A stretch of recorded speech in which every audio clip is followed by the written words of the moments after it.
સાંજના 7 થવા આવ્યા હતા અને ઊંચે ચઢેલા મિલના ધુમાડા નીચે ઉતરીને વીજળીની રોશનીને ઝાંખી કરી રહ્યા હતા. મોટર, ગાડી, સાયકલ અને માણસોના ઠઠારાથી બજાર ભરચક હતું. અકસ્માતથી બચવા માટે હું ફૂટપાથ પર ચાલતો હતો. એક કંગાલ પર ઇતની રહેમ કરો. દર્દથી બોલાયેલા શબ્દોએ પગને આગળ જતા થંભાવ્યા. પાછા ફરીને જોયું તો હું 3 દરવાજા પાસે ઊભો હતો.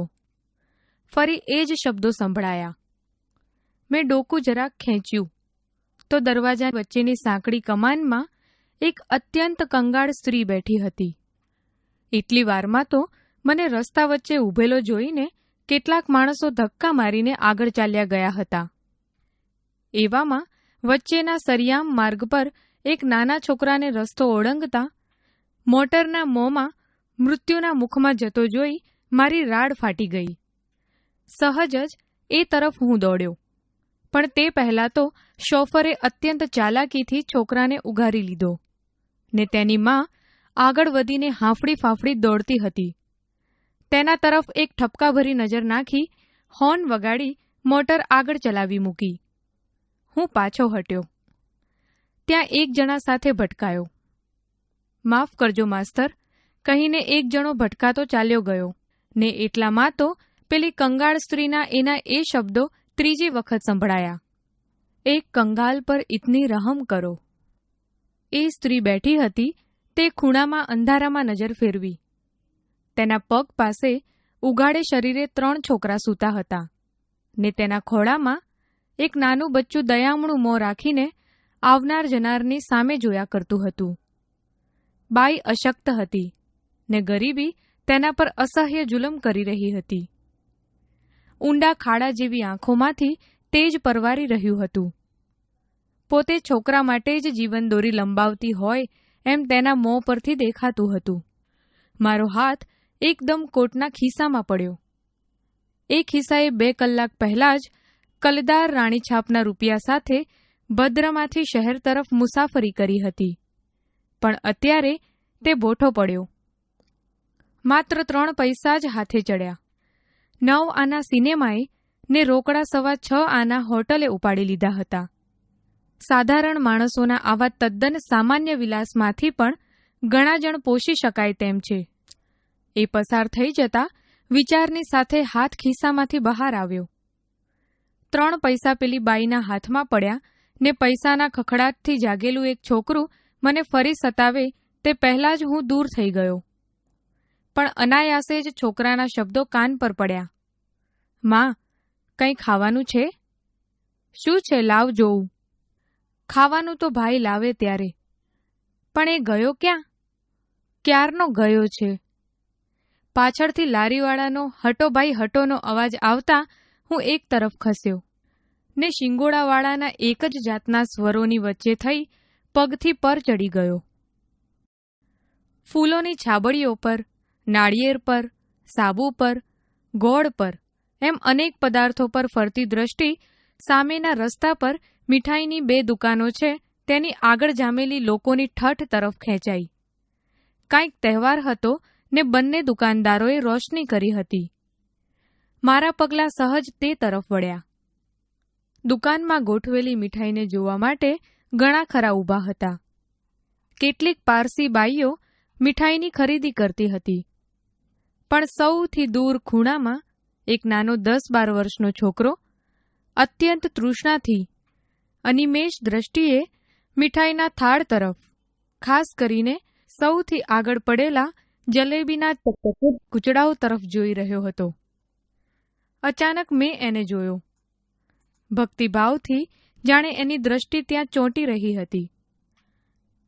એના અંગ પર એકેય સાજું લુગડું ન હતું કે એના ચહેરા પર આશા, નિરાશા કે એવા કોઈ જાતના ભાવ ન હતા. હું ધીમેથી ગોળ ચકરાઓ ખાઈ પેલા છોકરાની પડખે પણ જરા દૂર અંધારામાં જઈ ઊભો ને એના પર નજર ઠેરવી. તે શાંત, લીન બનીને જલેબી નીરખી રહ્યો હતો. એની આ સમાધિથી આકર્ષાયેલા એક જુવાને મારા તરફ જોઈને હાસ્ય કર્યું. પણ મારા તરફથી કશો જવાબ ન મળતા તે દુકાન તરફ વળ્યો. પાશેર જલેબીનું પડીકું બંધાવ્યું ને તેમાંથી એકાદ કાઢીને ખાતો ખાતો પેલા છોકરા પાસેથી પસાર થયો. અડધી આશામાં અડધી ગેલછામાં પેલા છોકરાએ જરાક હથેળી લંબાવી. સુગંધ લઈ શકાય એટલે નજીકથી પડીકાવાળા જુવાન સાથે જલેબીને પસાર થતી જોઈ તેનું મોં પાણી પાણી થઈ ગયું. તે પગના અંગૂઠા પર જરાક ઊભો થયો, નીચો થયો, ફરી શરીર ઉચક્યું અને તરત જ નીચો થઈ પોતાનો ભોંઠો પડેલો હાથ તેણે પોતાના લગર વગર કંગાલ પહેરણમાં છુપાવી દીધો. પાછળથી મોટરના ભૂંગળાનો અવાજ થયો. આગળથી, "એય, આંખ પણ નથી કે શું?" એમ કોઈ પારસી બાનુની સાથે આવેલા પટાવાળાએ ધમકાવ્યો ને પેલા ઊભેલા કોઈએ, "જા જા જા, અહીં કેમ ઊભો છે? તારે શું લેવાનું છે? તારે શું લેવાનું હોય?" એમ કહી તેને ધિક્કાર્યો. બધા વેગને દાબતો હોય તેમ તે ધીમે દ્રઢ પગલે પાછો હટ્યો. એકદમ દુકાન પરથી નજર ખેંચી લીધી ને અત્યંત આર્ત સ્વરે ફિક્કા હાસ્ય સાથે બોલ્યો, "હા ભાઈ, સાચું. હું સવારનો ભૂખ્યો છું, પણ મારે ભિખારીને શું લેવાનું હોય?" તેણે જોરથી મુઠ્ઠી વાળી. અંદર ખખડેલા પૈસાનો અવાજ સ્પષ્ટ સંભળાયો. એક પણ દ્રષ્ટિ પાછળ ફેંક્યા વગર તે ચાલ્યો ગયો. આ ભિખારી એક દુકાને ઊભો રહી 6 પૈસાના દાળિયા જોખાવતો હતો. અચાનક મને પેલી સ્ત્રીના શબ્દો યાદ આવ્યા. અરે, કદાચ એ દરવાજાની સાંકડી નેડમાં સડતા કુટુંબનો આ છોકરો સ્તંભ હશે. કદાચ શું, એમ જ હશે. સામેની જ દુકાને નીચે બેસીને ધૂળમાં પોતાનું ચીથરું પાથરી તેમાં એ દાળિયા બાંધી રહ્યો હતો. તેણે એક મુઠ્ઠી તેમાંથી ભરી.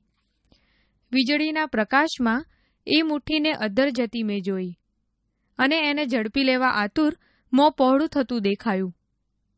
મારી નજરે પેલા ભિખારીના મોંને બંધ થઈને નીચે આવતું જોયું. તેનું વદન કરમાઈ ગયું હતું ને તેણે ભરેલી દાળિયાની મુઠ્ઠી એમ ને એમ ચિથરામાં પેસી જતી હતી. ભૂખનું દુઃખ ગળી જઈને ચિથરું વીંટાળી તે 3 દરવાજા તરફ ચાલ્યો અને પેલી સ્ત્રી પાસે જ ગયો. પેલા છોકરા એને વળગી જ પડ્યા ને સ્ત્રીએ પોતાની ફાટેલ તૂટેલ ગોદડી પર તેને બેસાડીને પૂછ્યું, "બેટા, તે કંઈ ખાધું?" મારા અંગે અંગમાંથી ટાઢની ચમકારી પસાર થઈ ગઈ. "હા માં," તે શાંતિથી બોલ્યો. "મેં તો બહુ દાળિયા ખાધા, ખૂબ પાણી પીધું ને પછી આવ્યો." "અત્યાર સુધી ક્યાં રોકાણો તો ભાઈ?" "માં, પેલી જલેબીની દુકાન છે ને, ત્યાં એક શેઠીએ મને જલેબી ખવડાવી." "હે?"